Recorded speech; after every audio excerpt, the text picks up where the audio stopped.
That over there is my own car. A Porsche 911 997.1, 2006, 146,000 kilometers on it, current custodian, loads and loads of service history, like lots of it. And I got it 10 months ago. Got a pretty good price on it as well.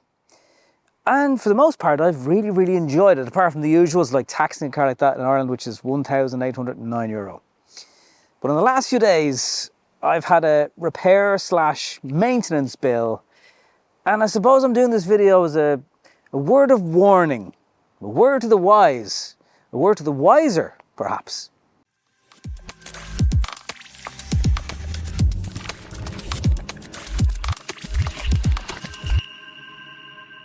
And it's a 20-year-old car, so there's a couple of scratches here or there, but overall, it's in pretty good nick, I think. Seal grey was the colour from memory, not the standard alloys. I don't know, were they spec'd by the original owner or were they retrofitted? You've got the twin exhausts for the Carrera model. It's the 3.6, 326 brake horsepower, not the S. And to be honest with you, I didn't really want an S. Wasn't necessarily something I had to get. For me, a 911 was enough. Of course, I would have loved to buy a 993 all those years ago, but I looked at them at 12,000 sterling maybe 15 years ago and was like, God, they're expensive. Little did I, or probably you know, loved the classic design of it, the headlamps, just the back to classic looking Porsche of the 997. 996, same car underneath, visually on the outside at least, and the interior, just didn't do it for me. So for me, 997 was always where it's at. That part wasn't ever in question. That said, I'm sure not everybody's cup of tea. Again, for me, just looking at the shoulder line of it, I can look at this car in the driveway sometimes and just go, can't believe that's my car. You know, that's how I feel about it. Nearly a year into ownership. Don't even look at other cars that I'd like to buy, really, apart from maybe an S2000. But, you know, I'm very happy with it. About 2 weeks ago, I noticed on the driveway at home, a little bit of oil. And I'll be honest with you, I was like, you know what? And I got onto the Porsche specialist I've used before to fix a minor issue in the car. There was a brake switch you needed. It cost, I think, 130 quid, including labour. So I was optimistic enough that, you know, let's cool the jets. Let's not panic. May not be a massive bill. Could just be a simple seal somewhere. So we got the car up on a ramp and we had a look around. Something else that made me just really want to go for this version of 911 was the analog steering. It's kind of in some ways the last of this era. I know 993 owners would say different about what came afterwards as well. But for me, it's a bit of a sweet spot. I love the dials without the white, actually. I think they look better, they look more classic. Obviously went for a manual, PDK and automatic, just wasn't even up for discussion, wasn't of interest to me whatsoever. This car doesn't have Bose, but again, didn't really care about that. You kind of want to hear the engine in it.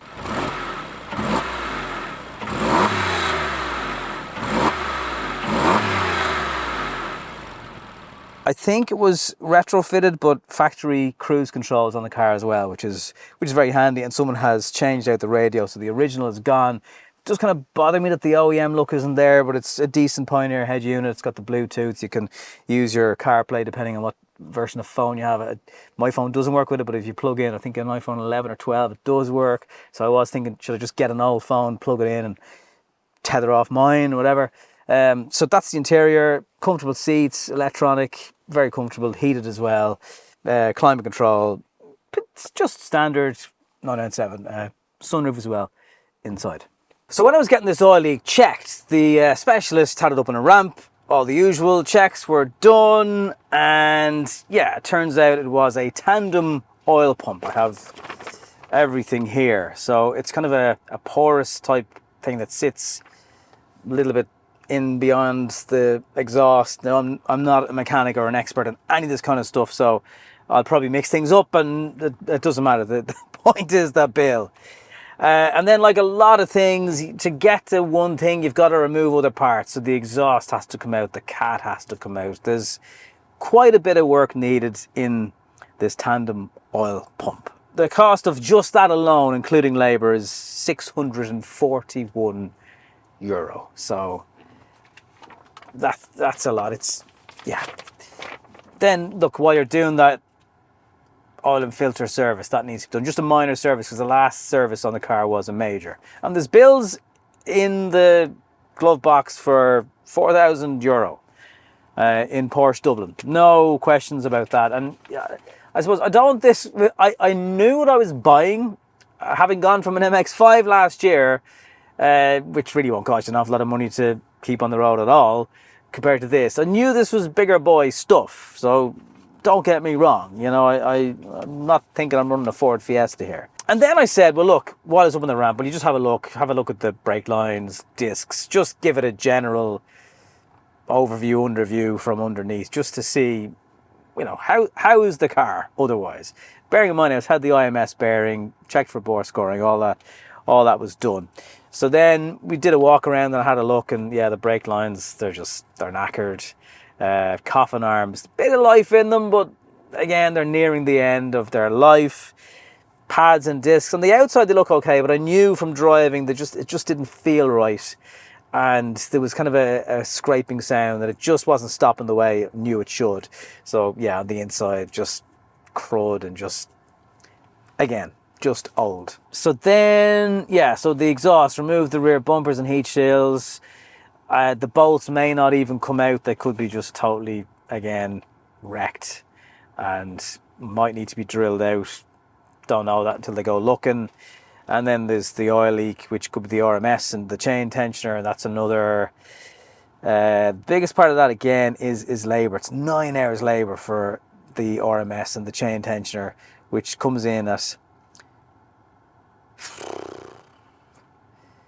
1,700 for that. Discs and pads all round, including labour, again, you're talking the guts of €2,000. Discs and pads themselves are not crazy money. It's €134 for a left and a right, and labour is my worst enemy here. Brake and the flexi hose and the brake lines, again, something that I could pull out, but really, if you're doing the discs and pads, you just want to do all that as well. So that's €685. And then the rear coffin arms and the support arms, a total there of £1,249. So labour was a little bit, not quite €5,000, but not far off it. So basically, in no particular order, we are talking the standard oil service, the tandem oil pump problem, the exhaust, which has to be removed, and the cat removed, and pipes replaced, and muffler sleeves due to condition of them, the oil leak in the RMS, tensioner leak, remove gearbox, set timing, remove clutch, replace seals, the front brakes, the rear brakes, discs and pads all round, wheel alignment, the brake hoses, the flexi hoses, the rear coffin arms and support arms. A grand total of €9,193. It's a lot, isn't it? In fairness to the specialist, he was like, listen, I wouldn't be doing this, this and this until next year. And to be honest with you, the tandem oil leak is the biggest issue that you need to get sorted now. Everything else can wait. And I could just do that in £1,700, and you know what? It's not major money. I was only talking to someone today who had to replace an engine in a 5 Series, but then they needed a new turbo. They needed, you know, you don't just get an engine block. And it ended up costing less than £3,000. So to get a 4,000-ish bill, to get a 911 back to how it should be, pretty much. I mean, some outstanding issues, maybe till next year. It's not too bad. All that said, it is still a significant amount of money. Even if you are someone who can afford these cars new, and bearing in mind I was buying it when I was 20 years old, it's still money. Now, I don't want to skimp and save on maintaining this car. There will be a day where I want to sell it, and I want to make sure it's been looked after. And from what I can tell, up till this point, it's pretty much been looked after all its life as well. I do wish I'd probably spent a bit more time before I bought it getting it checked. I think that probably would have thrown up some of these issues, because I haven't done big mileage on it since I got it. I think maybe 1,300 kilometers. You know, the brake lines would have been corroded then. And it's a good message maybe for everybody. Just if you're buying something classic, you can't do enough checks to have a look. Do you get the money back when it comes to selling? I don't know. That's more than I paid for an MX-5. That's a nice few holidays. It's good for years road tax. This will be 56 quid if the road tax doesn't change by the time another 11 years comes around. And then when you're driving, even driving today here to film it, I'm loving it. And it's the noise and the sound and the handling and just everything. And I love actually that maybe a lot of people haven't driven a Porsche before. No one really cares about them in the sense that no one really looks. I was driving that Alpine last week and everyone's looking at it in traffic. A Porsche blends in, believe it or not. Unless you're driving a big red GT3 with a huge spoiler on the back, it kind of blends in. I'm not saying everyone lets you out in traffic, but it's discreet enough. And I love that about it. It's an out-and-out sports car with amazing steering feel and all that, but you can just do the daily stuff with it if you wanted to. And that was one of the things that came up. It's actually, are you driving the car enough when you look at the discs and pads and stuff like that? And I look, you'll probably tell me in the comments, but if you're buying a car like this, you have to budget for these days. They will come because, again, it's just the nature of the beast. It's like, you want to play the Porsche game? Grand, you've got to pay to get in. And this is maybe me paying to get in because I got this car for a pretty decent price. And I always knew that, you know, it was a trade price, so to speak, and, you know, anything that goes wrong, that's your problem. And that's fine. You can't have it both ways, and I totally get that. But I am at a crossroads now. Do I do the 9? Really don't want to do the 9. It's a significant chunk of savings. Do the 4 and buy some time and drive it and see how we get on. Sell it in the meantime, get something a bit more manageable. Because that's the other thing. Even if I take the hit now, right, I can't do another 9 next year or the year after. And if you have one of these cars, what kind of bills did you have? I mean, mileage-wise, with the engine, I think that's fine.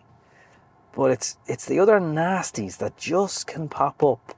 1 minute you're enjoying the car, going, God, the road tax is expensive, but apart from that fuel, we're all good. And then, I don't want to say bang because I don't want to jinx it. But where would you go with this one? It's a lot. I kind of believe you'll get a better service in a specialist dealer. You could just get this fixed in a normal mechanic workshop. Are you being snobby if you don't want to get it serviced somewhere like that? It's just a car after all. I'm sure half the parts have Volkswagen badges on them and logos. Should I set up a GoFundMe page? Now, I might be driving a 911, but I'm not a man of means. This was a very, very indulgent purchase with the view to, listen, you won't lose anything on it. If anything, it'll appreciate.